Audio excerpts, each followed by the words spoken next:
नमस्कार प्यारे बच्चों। अब आप इस विषय के वीडियोस एक साथ भी देख सकते हैं।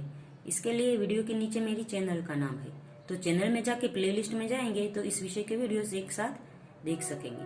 तो बच्चों, पिछले वीडियो में हम सीख रहे थे हिंदी कक्षा 6 द्वितीय सत्र का पाठ नंबर 6 न्याय, जिसमें अली ख्वाजा है वो व्यापारी होता है और हज के लिए उसने पैसे इकट्ठे किए होते हैं। तो थोड़े पैसे ले जाता है और थोड़ा है वो तेल के डिब्बे में, तेल के घड़े में रखकर अपने दोस्त के वहां छोड़ता है। पर जब वापस लौटता है तो तेल के घड़े में सोने की मोहरें नहीं होती। वह उल्टे पाव वाजिद के घर गया। उल्टे पाव यानी जल्दी से वह उसी समय वाजिद के घर गया और अपनी मोहरें मांगने लगा। वाजिद ने कहा कि सीलबंद तेल का घड़ा आपको उसी स्थान से मिला जहां आप रख कर गए थे। मैंने तो उसे हाथ भी नहीं लगाया। मैं कैसे मान लूं कि उसमें सोने की मोहरें थी। दोनों मित्रों में कहासुनी होने लगी। कहासुनी होने लगी यानी बातों की लड़ाई होने लगी। दोनों का झगड़ा सुनकर आस-पास के लोग इकट्ठे हो गए। उन्होंने जब झगड़े को बढ़ते हुए देखा तो ख्वाजा से कहा कि आप काजी की अदालत में जाइए, वह ही आपके झगड़े को मिटा सकता है। तो जब दोनों झगड़ रहे थे तो आस पड़ोस वाले लड़कों ने कहा, जो रहते हैं उन सभी ने कहा कि आप है वो ख्वाजा के पास जाइए, वहां ही आपका न्याय हो सकता है। ख्वाजा ने काजी की अदालत में अपनी बात रखी, परंतु पक्के सबूत के अभाव में उसे वहां से निराश लौटना पड़ा। यानी उसके पास पक्के सबूत नहीं थी कि इसने ही तेल में से सोने मोहरे है वो ले ली है। तब उसने बगदाद के खलीफा के यहाँ अपील की और न्याय मांगा। खलीफा ने उसकी अपील स्वीकार कर ली। खलीफा ने सारे मामले पर विचार करने के लिए कुछ समय चाहा। 1 सप्ताह बाद एक सुनवाई के लिए दिया गया। ख्वाजा और वाजिद का किस्सा अब प्रख्यात हो गया था।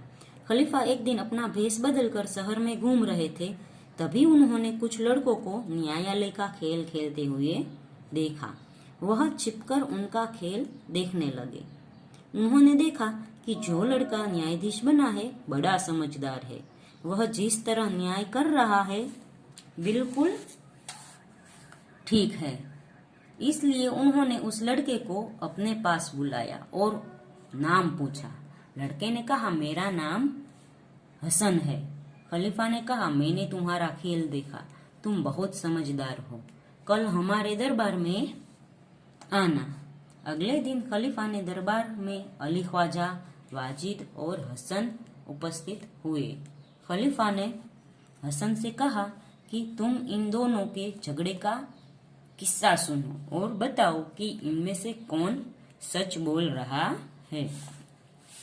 तो खलीफा है वो यानी कि वहां का राजा है वो भेष बदलकर अपनी प्रजा के बीच घूम रहा था। तो वहां है एक न्यायालय का खेल देखा जिसमें कुछ लड़के खेल खेल रहे थे। तो उसमें जो न्यायाधीश बना लड़का है वो बड़ी समझदारी से न्याय करता था। तो उसको अपने घर अगले दिन दरबार में बुलाया और न्याय करने के लिए कहा कि तुम इन दोनों की बात सुनो और बहुत बताओ कि सोना मोहरे किसकी है। हसन ने दोनों की बात ध्यान से सुनी।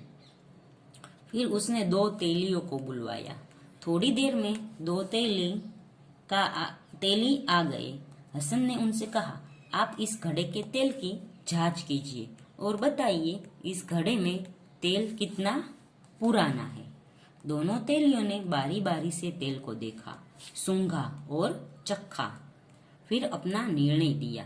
घड़े का तेल 2 महीने पुराना लगता है, इससे ज्यादा नहीं, वे बोले। तो हसन है वो उसने ऐसा उपाय किया कि उसने तेलियों को बुलाया और बोला कि तेलियों को तेल के बारे में ज्यादा पता होता है, इसलिए तेलियों को कहा कि भाई ये तेल देखिए कितना पुराना है। तो तेलियों ने कहा कि ये तेल तो 2 महीने पुराना है। तेलियों की बात सुनकर वाजिद तो घबरा गया। अली ख्वाजा खुश होकर बोल पड़ा, हुजूर, मैं तो 6 महीने पहले मक्का की यात्रा करने गया था, तभी मैंने तेल खरीदा था। तेलियों और अली ख्वाजा की बात सुनकर सबको वास्तविकता का ज्ञान हो गया। खलीफा को न्याय के लिए सबूत मिल गया था। खलीफा ने हसन को धन्यवाद दिया और वाजिद से कहा कि आपने अली ख्वाजा के घड़े से तेल और मोहरे निकाले, आप उन्हें वापस कीजिए और चोरी और विश्वासघात के अपराध की सजा भुगतिए। खलीफा ने हसन को बहुत सारा पुरस्कार दिया।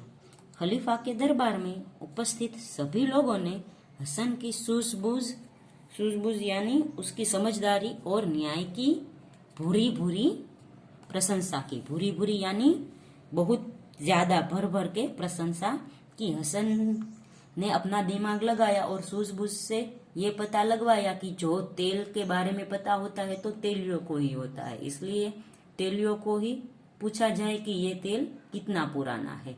तो इस तरह उसकी बुद्धिमानी से सच है वो सबके सामने आ गया था। तो बच्चों, इस पाठ से हमें भी यह सीख मिलती है कि हमें जो कोई बोले तो उस पर अंधा विश्वास नहीं करना चाहिए, हमें हमारी बुद्धिमानी का उपयोग करना चाहिए। तो बच्चों, यहाँ पर पाठ खत्म होता है। अगले वीडियो में हम इस पाठ का अभ्यास सीखेंगे।